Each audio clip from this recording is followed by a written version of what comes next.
સંજયભાઈ, લંકાના દરિયા કિનારે ધીરુભાઈ પથ્થર મીંડા તરવા એટલે લક્ષ્મણે કીધું કે આવું બને નહીં.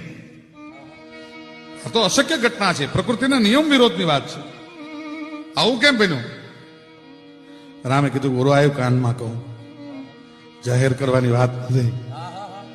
કાં સાંભળેલે લક્ષ્મણ, દુનિયાનો નિયમ એવો છે, વિધિ બામ હોતે હોતે અર્પણે પરાયે બામ ઓર પ્રતિકૂલ તાયે શીશ મંડરાતી હૈ.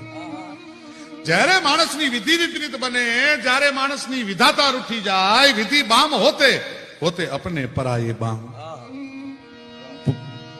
પોતાના હોય ને પારકા બની જાય. સ્નેહમયી માતા ભી કરકે વિરુદ્ધ બિંદુ રામ જૈસે પુત કો ભી વન ભીજવાતી હૈ. કઈ કઈ કોઈ દી વનવાસ આપે, પણ મારી વિધિ વિપરીત બની ગઈ લક્ષ્મણ. ને હું તો માનવ દેહમાં છું, એટલે વિધિના સંસ્કારોને મારે ઝીલવા પડે બાપ.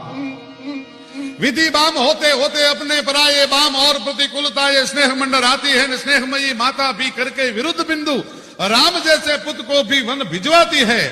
પણ સાંભળી લે, जो ही आता है अनुकूल समय त्यों ही लखन पाप देख सागर में सैल की सिलाई तैर जाती है.